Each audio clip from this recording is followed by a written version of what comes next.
അമ്മ കഥ പറയുന്നുണ്ടോ ഇല്ലേ? കഥയല്ല ഉണ്ണിയെ, മുത്തച്ഛന്മാരുടെ കാലത്ത് നടന്ന സത്യങ്ങളാ. രാമവർമ്മ തമ്പുരാനാണെന്ന് നാട് ഭരിച്ചിരുന്നതേ. വേഗം പറയൂ ആത്യമേ. ആ ഓട്ടുമന്തിൽ ഇത്തിരി വെള്ളമെടുത്തുണ്ടോ? തൊണ്ട താഴ്ചിട്ട് വയ്യ. സംഭവങ്ങളൊക്കെ നടന്നത് ഒരുപാട് വർഷങ്ങൾക്ക് മുമ്പാ. അന്ന് ഈ ചെമ്പ്ര ഒരു പുണ്യഭൂമി ആയിരുന്നു കേട്ടോ.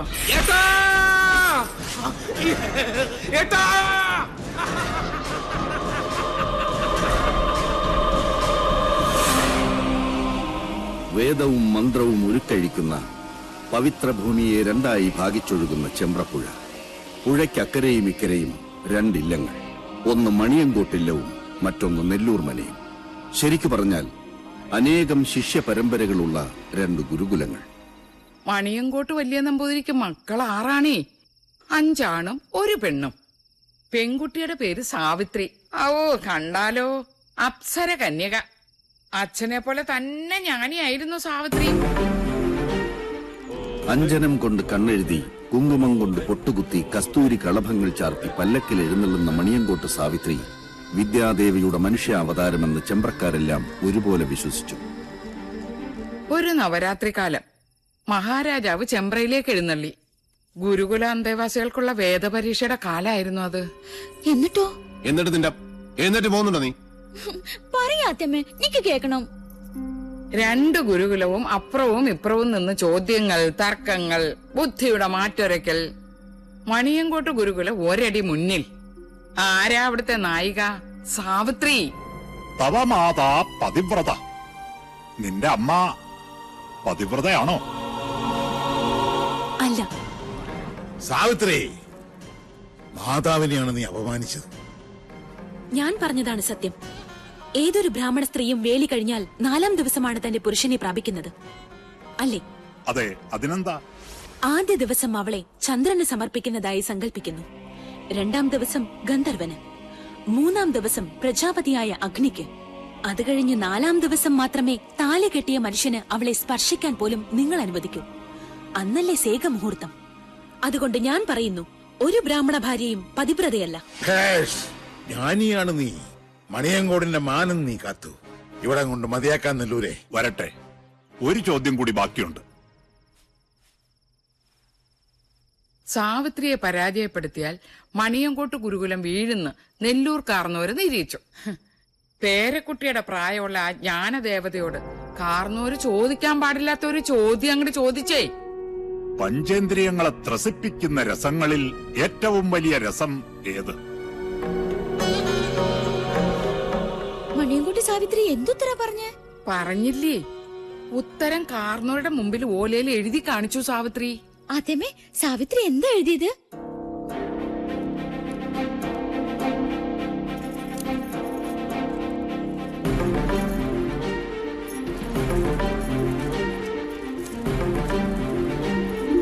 കാമരസം. സ്വന്തം തലയിലെഴുത്ത സാവിത്രി തിരുത്തി എഴുതിയത്.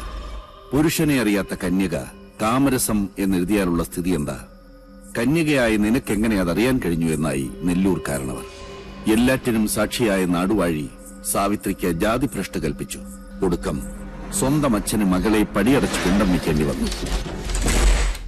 വ്യസനം സഹിക്കവയ്യാതെ സാവിത്രിയുടെ അമ്മ പുഴയിൽ ചാടി മരിച്ചു. നാട് മുഴുവൻ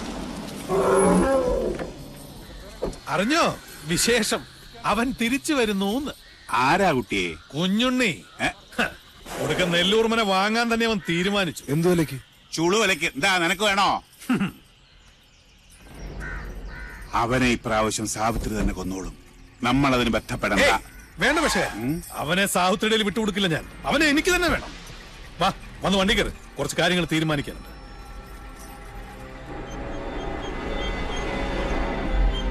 പൂർവം ഭവേൽത്തിക്തമയം പുനസ്തു ജ്യേഷ്ഠോക്തി ന്യൂനം പ്രിയം ച. ഞാൻ പറഞ്ഞതൊന്നും ഉണ്ണിക്ക് മനസ്സിലായില്ലെന്നുണ്ടോ? എല്ലാം മനസ്സിലായി. മച്ചിയുടെ മകൻ മരുഭൂമിയിലെ മൃഗതൃഷ്ണയിലെ ജലത്തിൽ നിന്നും പൂക്കൾ പറിച്ചു ചൂടി മുയലിന്റെ കുമ്പിൽ പണിത വില്ലുമെടുത്ത് കടലിൽ നായാട്ടിനിറങ്ങി. എന്താ വാക്യത്തിൽ വ്യാകരണ പശുണ്ടോ? ഇല്ലല്ലോ. ഇല്ല. പക്ഷേ നോൺസെൻസ് ആണ്, മീനിംഗ്ലെസ്. നടി. ഇതുപോലൊരു അർത്ഥമില്ലാത്ത ശ്ലോകമാണ് പിഷാരടി മാമ ഇപ്പൊ എന്നോട് ചൊല്ലിയത്. നെല്ലൂർ മന അരക്കില്ല വണത്തെ. സംശയം വേണ്ട, അത് സത്യാണ്. യക്ഷിക്കഥകൾ പറഞ്ഞ് നാട്ടുകാരെ നശിപ്പിച്ച ഒരുപാട് മനകൾ കുഞ്ഞുണ്ണി ചുളുവിൽ വാങ്ങിച്ചിട്ടുണ്ട്. അറിയാം. അവിടെയൊക്കെ സായിപ്പന്മാര് ഡോളറുകൾ തന്ന് നല്ല ലാവിഷായിട്ട് താമസിക്കുന്നുണ്ട്. അതുപോലല്ല ഇത്. ഉണ്ണി അവിടേക്ക് പോകരുത്, പ്രത്യേകിച്ച് പട്ടാഴിന്നൊരാൾ. എന്താ പട്ടാഴിന്നൊരാൾ പോയാല് നെല്ലൂർ മന പിടിച്ച് വീഴുമോ? ഇതിനു മുമ്പ് ആരെങ്കിലും പട്ടാഴിന്ന് നെല്ലൂർ മനയ്ക്ക് പോയിട്ടുണ്ടോ? എന്നോടൊന്നും ചോദിക്കരുത്. ചോദിക്കും. വാസ്തുവാചാര്യൻ പട്ടാഴി ശങ്കരൻ നമ്പൂതിരിപ്പാട് എങ്ങനെയാ മരിച്ചത്? ഇനിയിപ്പോ ഉണ്ണി അതൊന്നും അറിയണ്ട. അറിയണം എനിക്ക്. രാവും പകലും എന്റെ അച്ഛന്റെ കൂടെ നിഴൽ പോലെ നടന്നത് നിങ്ങളാ. പറയിപ്പിക്കുന്ന നിങ്ങളെ കൊണ്ട് ഞാൻ. പിഷാരടി, നടന്നതെല്ലാം അവൻ അറിയട്ടെ. വാങ്ങാൻ പോണ മനയുടെ മേന്മയും ചെമ്പ്രയിൽ നടന്ന മനുഷ്യക്കുരുതികളും. ചെമ്പ്രയിൽ പണ്ട് സംഭവിച്ചതെല്ലാം ഒരു കഥ പോലെ ഓർത്തു നടന്നു ചെമ്പ്രക്കാർ. കാലവും തലമുറകളും മാറി വന്നു. വർഷങ്ങൾക്ക് മുമ്പ് ഒരു ദിവസം പട്ടാഴി ഇല്ലത്തിന്റെ പടിപ്പുരയിൽ വന്ന് ഒരാൾ രക്ഷിക്കണേ എന്ന് കരഞ്ഞപേക്ഷിച്ചു. തലയ്ക്ക് മീതെ നിൽക്കണ ശാപത്തിന്ന് ഒളിച്ചോടിയ നെല്ലൂർ മനയുടെ ജീവിച്ചിരുന്ന ഏക അവകാശിയായ നെല്ലൂർ ഹരിനാരായണനായിരുന്നു ആ നിർഭാഗ്യവാൻ. വാസ്തുവാചാര്യനായ പട്ടാഴി ശങ്കരൻ നമ്പൂതിരിപ്പാടിന്റെ പാദങ്ങളിൽ വീണ് തലതല്ലിക്കരഞ്ഞു. തിരുമേനി വന്ന് നെല്ലൂർ മന ശുദ്ധിയാക്കി തരണമെന്ന് അപേക്ഷിച്ചു. പട്ടാഴി ശങ്കരൻ നമ്പൂതിരിപ്പാടിനെ കൊണ്ട് മാത്രമേ സാവിത്രിയെ തളയ്ക്കാൻ പറ്റൂന്ന് നെല്ലൂർ ഹരിനാരായണൻ അറിയാമായിരുന്നു. സഹായം ചോദിച്ച് കാലിൽ വീണവരെ ആട്ടി ഓടിച്ചിട്ടില്ല പട്ടാഴിയിലാരും. പട്ടാഴി തിരുമേനി നെല്ലൂർ മനയിലേക്ക് വരാമെന്ന് വാക്കുകൊടുത്തു. അന്ന് പട്ടാഴിയിലുള്ളവരെല്ലാം തടഞ്ഞിട്ട് നിൽക്കാൻ കൂട്ടാക്കിയില്ല ശങ്കരൻ നമ്പൂതിരിപ്പാട്. പുറപ്പെട്ടു. അനിയനെയും സഹായി പിഷാരടിയെയും കൂട്ടി ആ ശാപഭൂമിയിലേക്ക്, നെല്ലൂർ മനയിലേക്ക്.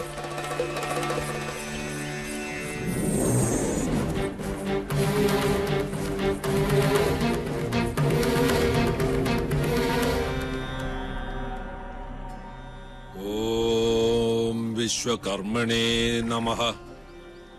ഒരു ദിവസം, ഒരൊറ്റ ദിവസം തിരുമേനി ഇവിടെ താമസിച്ച് നെല്ലൂർ മന മനുഷ്യവാസ യോഗ്യമാണെന്ന് നാട്ടുകാർക്ക് കാണിച്ചു കൊടുത്താൽ എന്റെ എല്ലാ ദുരിതങ്ങളിൽ നിന്നും ഞാൻ രക്ഷപ്പെടും.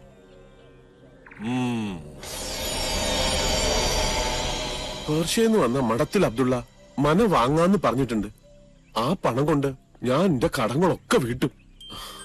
ഇവളുടെ മരിച്ചുപോയ അമ്മയുടെ ആഗ്രഹം പോലെ ഇവളെ ഞാൻ പഠിപ്പിക്കും, വലിയ നിലയിലാക്കും. പിഷാരടി, അടുക്കളയിൽ ഗംഗാജലം തെളിച്ച് അഗ്നി തെളിയിക്കുക. മണിയങ്കോട്ട സാവിത്രി അറിയട്ടെ നമ്മളിവിടെ എത്തിയെന്ന്.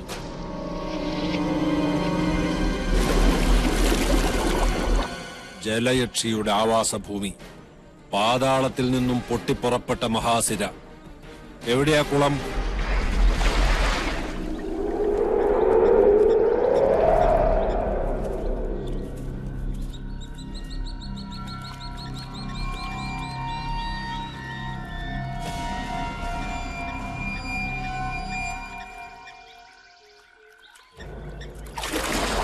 അമ്മേ ഭഗവതി കാത്തുകൊള്ളണേ. തീ കത്തിച്ചോളുക. അയ്യോ തിരുമേനി!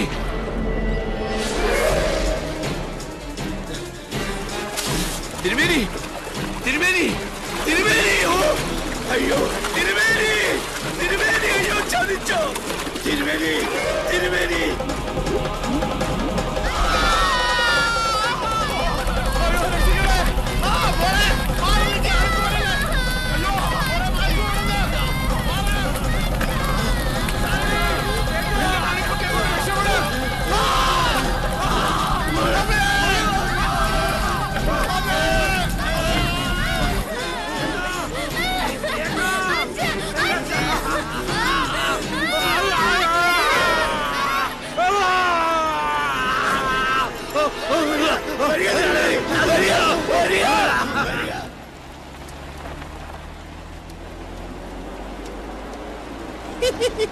നിർത്ത ഒന്ന് ചവിട്ടുക. നമസ്കാരം. ഞാൻ നിരൂപിച്ചു സാറിന് മലയാളം വരില്ലാന്ന്. എനിക്ക് കാണണം എന്റെ അച്ഛനെ കൊന്ന നെല്ലൂർ മന.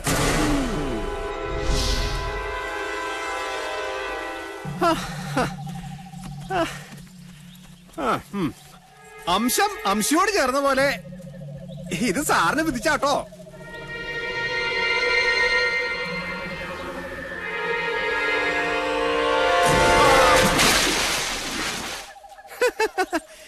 കൂടി അടിച്ചു തള്ളിയും അന്തിത്തിരിയും കൂടെ ആയാൽ ഇതൊരു അമ്പലായി. അവകാശം കിട്ടിയോ? അയ്യോ, ഈ ലോകം മുഴുവൻ തിരക്കിട്ടോ, കിട്ടണ്ടേ സാറേ? അതുകൊണ്ട് ഞാനങ്ങനെ ഉണ്ടാക്കി ഒരു കള്ളത്താക്കോലേ. പിന്നെ അവകാശി, അതിനങ്ങനെ ഒരാളുണ്ടായിട്ട് വേണ്ടേ? അങ്ങനെ ഒരാളുണ്ട്, ഞാൻ കണ്ടു. കണ്ടോ? ആരാ സാറേ? ഇപ്പൊ എവിടെ ഉണ്ടാ വിദ്വാൻ? ഞാൻ നിത്യവും നടക്കുന്ന വഴിയിൽ നിധി കിടക്കുന്നത് കാണാൻ കഴിഞ്ഞില്ല.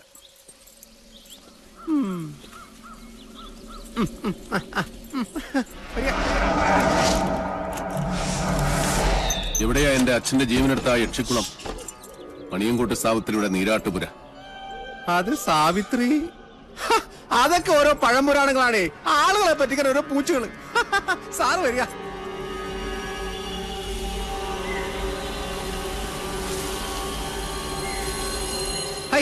എല്ലാം കള്ളത്താക്കോലായതുകൊണ്ട് ഏതൊക്കെ പാകാറുണ്ട്. സാറേ, സാറ് പിന്നിലില്ലേ?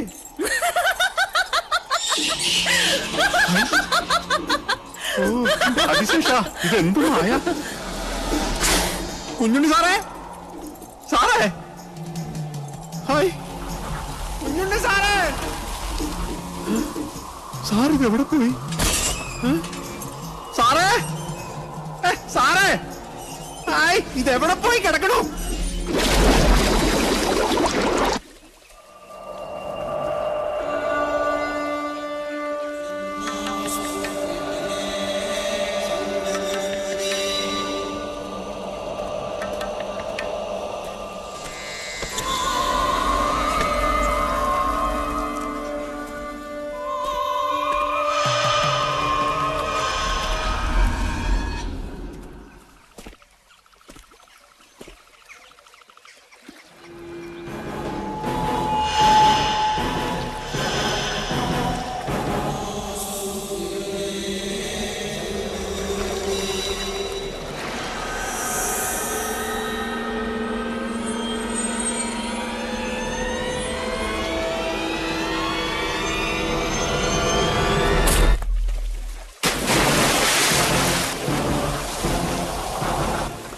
ചുട്ടേട്ടാ, ചുട്ടേട്ടാ.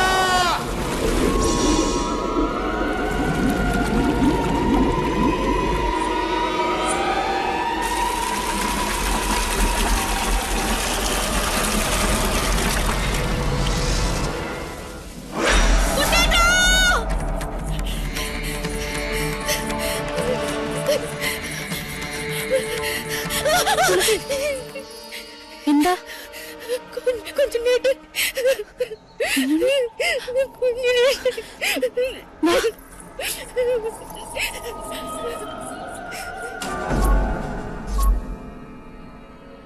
കുഞ്ഞുണ്ണിയുടെ ശവം പൊങ്ങിയിട്ടില്ല ഇതുവരെ. സൂര്യയുടെ കണക്കാണ് നമ്മൾ തീർത്തത്. ഇനിയും നടക്കണ ഒരു നരബലി കൂടെ.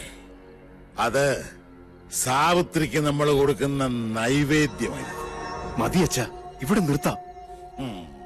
എന്താ ഏട്ടന് ഭയം തോന്നുന്നു? അതെ, സൂര്യനെ പോലെ തേജോമയനായ ഒരു ഏട്ടനുണ്ടവന്.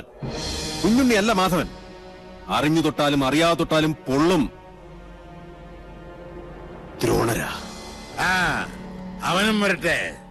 ഞാൻ ഇതുവരെ നേരിട്ട് കണ്ടിട്ടില്ല ആ ദ്രോണാചാര്യരെ.